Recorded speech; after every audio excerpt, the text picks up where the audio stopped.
Good evening. This is All India Radio. I am Valsa Williams with the news at 9.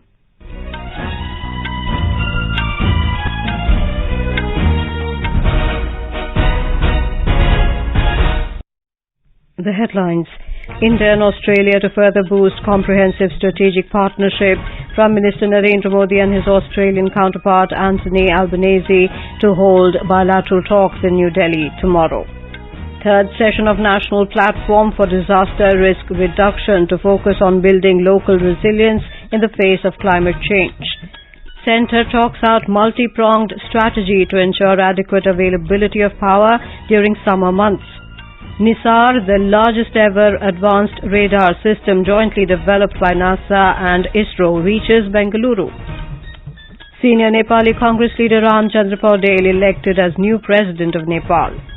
Australia score 255 for 4 wickets at stumps on day 1 in first innings against India in fourth and final test of Border Gavaskar Cricket Trophy in Ahmedabad. Prime Minister Narendra Modi and Australian Prime Minister Anthony Albanese will hold bilateral talks in New Delhi tomorrow. The two leaders are expected to discuss various issues to further boost the comprehensive strategic partnership between their nations. Besides, both leaders are also expected to hold talks on trade, investment, defence, education and renewable energy. More from our correspondent. India and Australia share warm and friendly relations.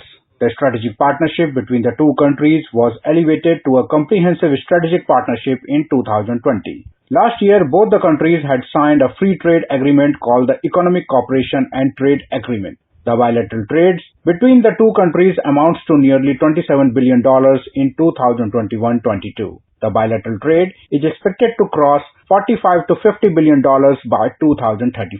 The meeting carries significant weight in the context of Quad, as the two prime ministers are expected to discuss the ongoing efforts of the Quad in the Indo-Pacific region. Bhupendra Singh, AR News, Delhi.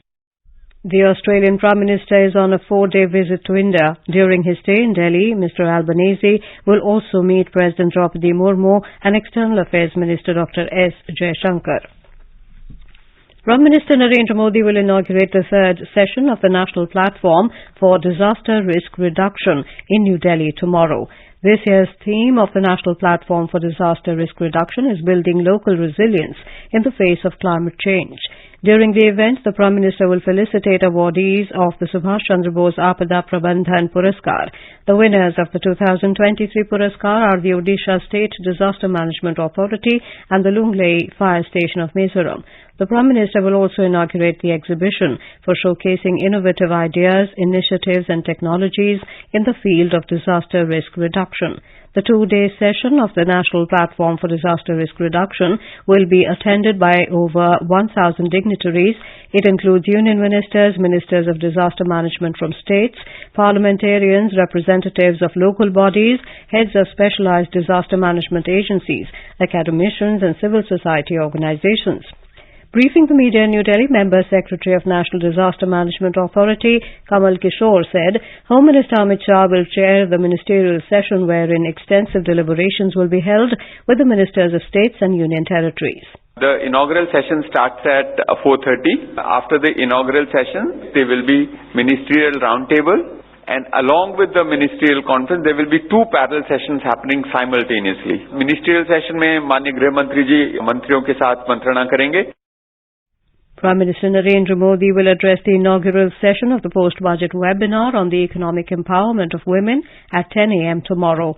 The webinar aims to brainstorm and firm up pathways for sustainable growth of women-owned and women-led business enterprises.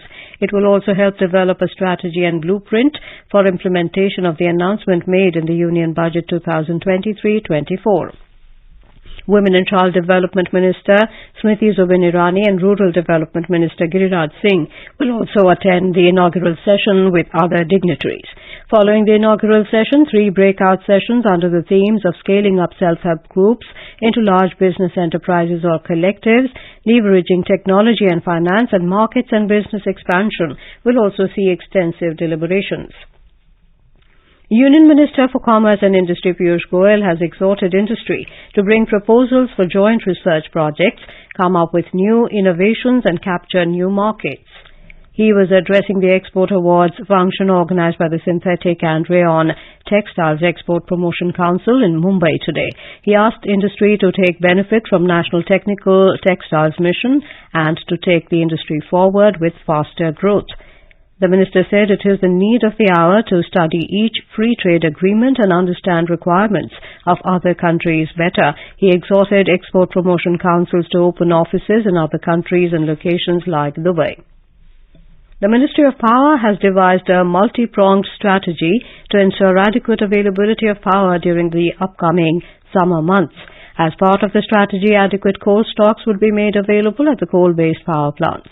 The power utilities have been directed to undertake maintenance for coal-based power plants well in advance. On Tuesday, Union Minister of Power R.K. Singh chaired a review meeting in which a detailed discussion took place on various aspects to meet the high electricity demand in the upcoming months. During the meeting, member Railway Board assured the availability of enough rakes for the transport of coal. During the meeting, the Union Minister asked power companies to ensure no load shedding during the summer months. He also asked all the stakeholders to closely monitor the situation and take proactive actions to meet the electricity demand during the summer months. The ministry has directed National Thermal Power Corporation to run its 5,000 megawatt gas-based power stations during the crunch period in April and May. In addition, 4,000 megawatt of additional gas-based power capacity would be added by other entities during the summer months. Minister of State for Science and Technology Dr. Jitendra Singh today announced an exclusive women's portal for research grants and funds. The portal will become functional with effect from the 1st of April this year. Addressing the International Women's Day celebration program of the Council of Scientific and Industrial Research in New Delhi, the minister informed that the special call inviting proposals from women scientists will open on the same day. He expressed happiness as the country's improved sex ratio, as it is now 1,020 women per 1,000 men. In his speech, the minister also informed that 68% of 2 crore PM Awas Gramin beneficiaries are women and over 23 crore Mudra loans have been granted to women beneficiaries. He said that in the last 9 years there has been a massive increase in women police personnel and more than 10,000 women officers are serving in the armed forces, a majority being in the medical services. This is All India Radio giving you the news. For quick news updates round the clock, follow us on our Twitter handle at AIR News Alerts. The Indian Space Research Organisation ISRO has received the NASA-ISRO Synthetic Aperture Radar NISAR satellite from the US Space Agency in Bengaluru. NISAR is a low Earth orbit observatory jointly developed by NASA and ISRO. A US Air Force C-17 cargo plane carried the payload to Bengaluru. NISAR will be integrated with the Earth observation satellite in UR Rao Satellite Center in Bengaluru and undergo various tests. The space mission is part of India-US civil space collaboration. NISAR, with the largest ever radar antenna, 12 meters long drum-shaped wire mesh reflector extended from a 30-foot boom, is the most advanced radar system that will study natural hazards, melting sea ice and groundwater supply. The GSLV Mark II launch vehicle of ISRO will launch the Earth observation satellite from its launch pad in Sriharikota early next year. President Draupadi Murmu on her visit to Amritsar visited Sri Harmandir Sahib today. She stayed there for almost 2 hours and wrote a message in the visitor's book of the Golden Temple. In her message, she said it was great to see the volunteers working tirelessly in the spirit of service and devotion, especially during the Langar. She prayed that may the teachings of Sikh Gurus continue to inspire us to practice brotherhood and unity. After visiting Sri Harmandir Sahib, she also visited Jallianwala Bagh, Sri Durgyana Temple and Bhagwan Valmiki Ram Tirath Sthal. The Enforcement Directorate ED today arrested former Delhi Deputy Chief Minister Manish Sisodia in connection with its money laundering probe into alleged irregularities in the now scrapped Delhi excise policy. Senior AAP leader Sisodia has been placed under arrest under the Prevention of Money Laundering Act. He was arrested following the second round of questioning at Tihar jail by the ED. Mr. Sisodia is currently in Delhi's Tihar jail under judicial custody after the CBI's custody ended following his arrest on the 26th of last month in the excise policy. Senior Nepali Congress leader Ramchandra Patel has been elected as the new president of Nepal. He defeated Subhash Chandra Nembaung of CPN-UML in the presidential election held today.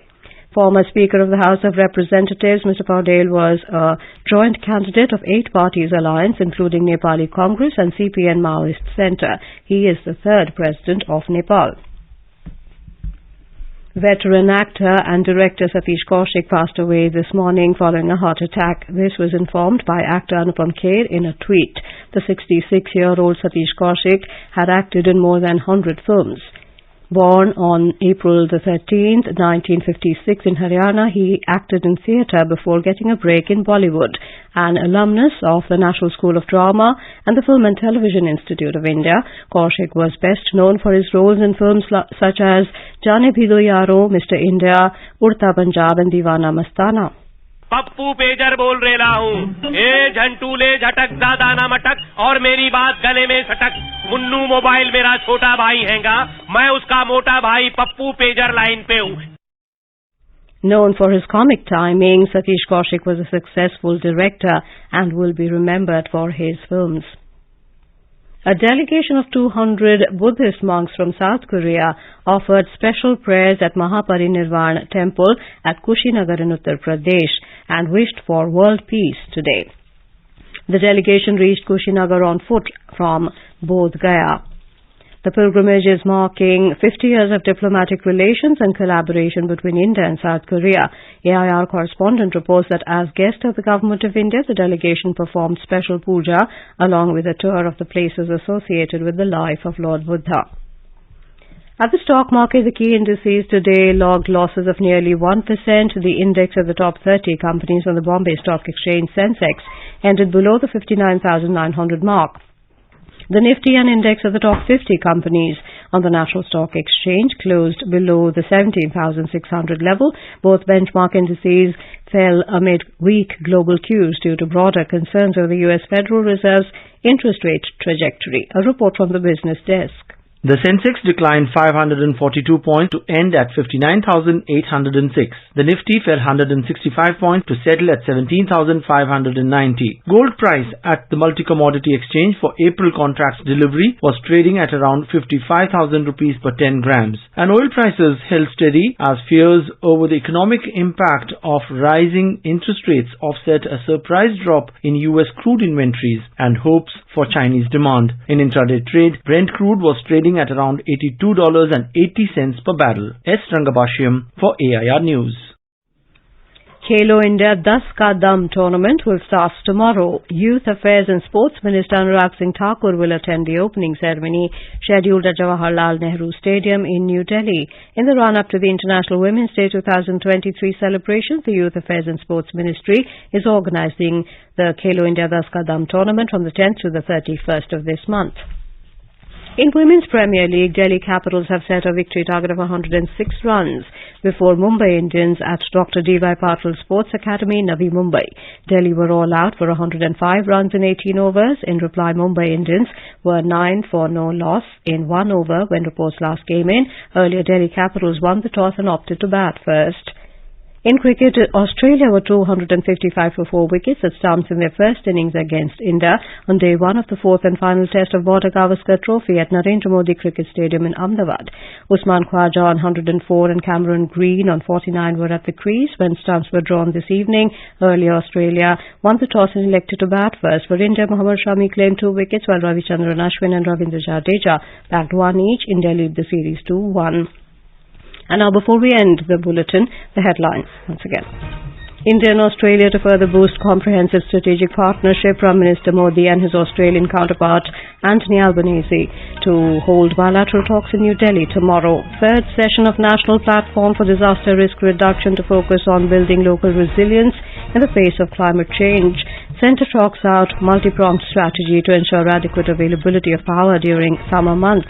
NISAR, the largest ever advanced radar system jointly developed by NASA and ISRO, reaches Bengaluru.